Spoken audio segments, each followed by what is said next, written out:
Excelentíssimo Senhor Fundador do Partido Social Democrata, Dr. Francisco Pinto Balsemão, Excelentíssimo Senhor Presidente do Partido Social Democrata, Dr. Rui Rio, Excelentíssimo Senhor Presidente do Instituto Francisco Sá Carneiro, a quem agradeço o convite para aqui estar hoje a integrar este painel, Excelentíssimo Senhor Dr. Amândio de Azevedo, Excelentíssimo Senhor Dr. José Pacheco Pereira.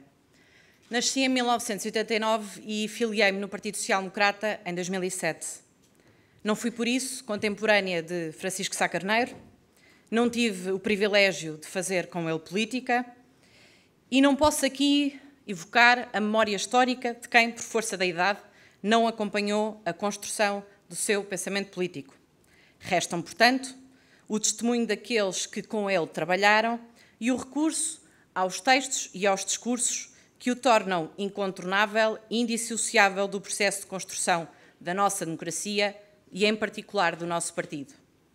Apesar dos mais de 40 anos que a mim e a muitos dos que se encontram nesta sala nos separam desse período, vou procurar recordar a atualidade do seu pensamento.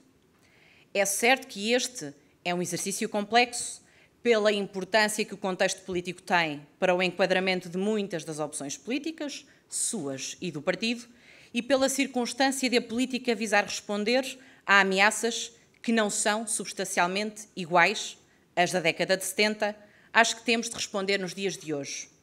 Os desafios de um país mergulhado durante décadas no isolamento de uma ditadura são necessariamente diferentes daqueles que se impõem a um país democrático, assente no Estado de Direito, membro da União Europeia e parte de um mundo e mercado globais.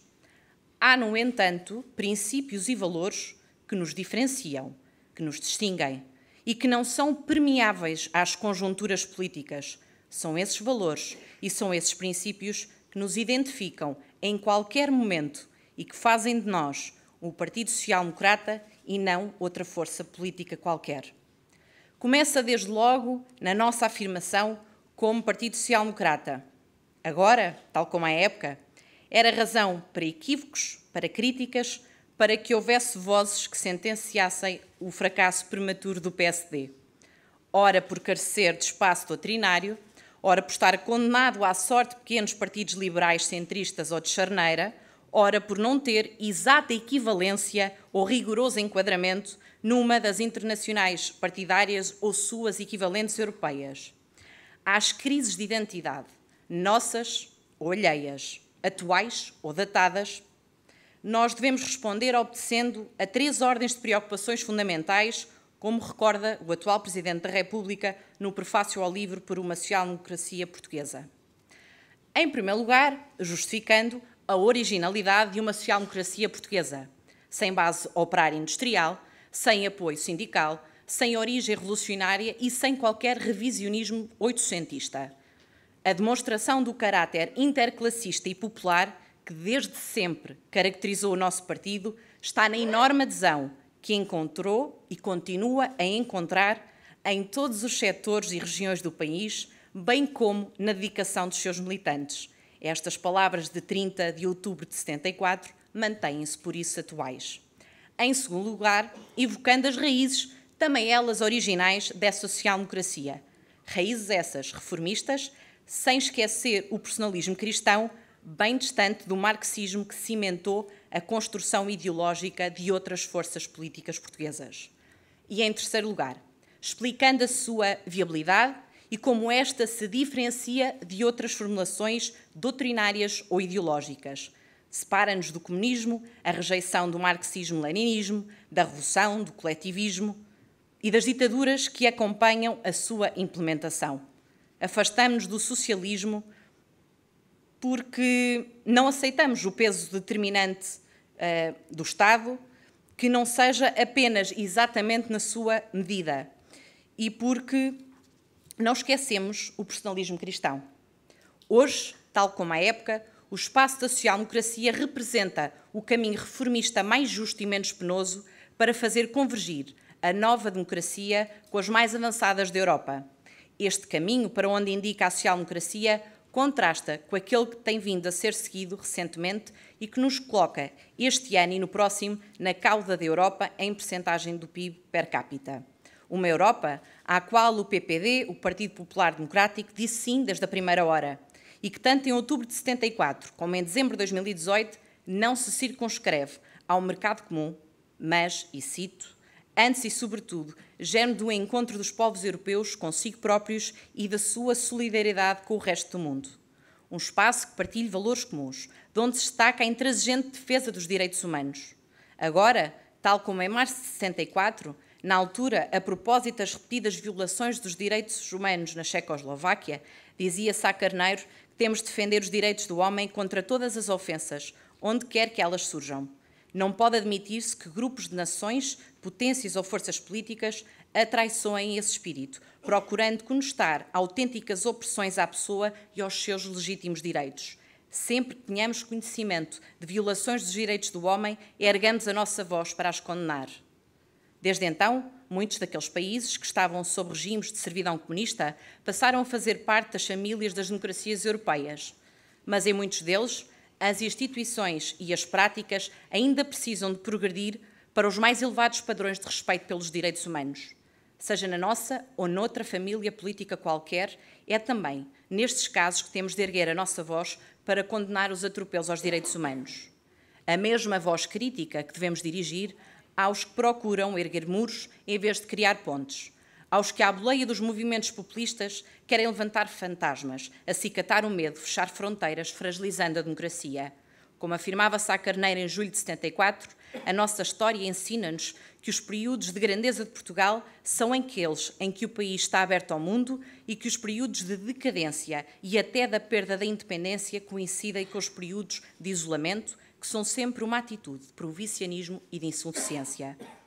É certo que quem o faz procura explorar as muitas fragilidades que enfermam o país que construímos nas últimas 4 décadas. Continuamos a ter profundas desigualdades e um país dividido. De facto, tal como diziam há uns meses na cerimónia evocativa de 25 de Abril, na Assembleia da República, a política portuguesa tem-se fragmentado cada vez mais numa repetição de divisões entre nós e o eles. Nós os políticos e eles o povo, ou nós o povo e eles os políticos. Nós os jovens e eles os mais velhos, os da capital e os do resto do país. Os do interior e os do litoral, os da cidade e os do campo. Os da Madeira ou dos Açores e os do continente, os do nosso partido e os dos outros partidos. Uma divisão que Sá Carneiro referia ao comércio do Porto em julho de 74. A sociedade que herdámos da ditadura é enferma de contradições, tensões e desigualdades gravíssimas entre os ricos e os pobres, entre os que têm o poder e os dele dependentes, entre os cultos e os que não têm acesso à cultura, entre os detentores dos meios de produção e os que têm de vender a força do seu trabalho para sobreviver, entre os que vivem nas zonas do litoral industrializado e os que ficaram no vasto interior empobrecido, entre os homens e as mulheres, entre os novos e os velhos, entre os saudáveis e os deficientes, entre os citadinos e os rurais. Para a correção destas desigualdades, é fundamental a aposta na educação e na saúde de qualidade e de forma universal. Sá Carneiro defendia isso mesmo, por exemplo, numa entrevista ao DN em junho de 74. A criação de sistemas nacionais de saúde e ensino que efetivamente funcionem são, portanto, objetivos fundamentais do Governo. Isso não significam que tenham de ser afastadas quaisquer hipóteses de colaboração do setor privado, desde que se integre inteiramente dentro dos princípios que em cada domínio regem a atividade governamental.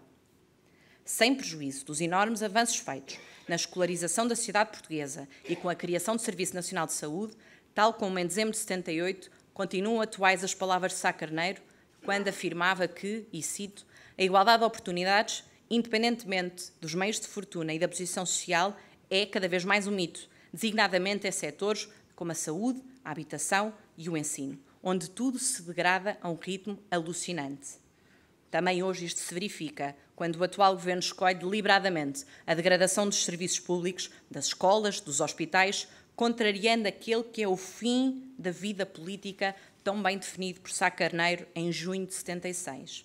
O fim da vida política é prosseguir, sem parar, a libertação da pessoa humana de todas as formas de alienação, opressão e exploração que a degradam à condição de objeto e procurar para homens, mulheres e crianças de Portugal condições para o livre desenvolvimento da sua personalidade e para que possam, em solidariedade, assumir o papel de autores e sujeitos da nossa história.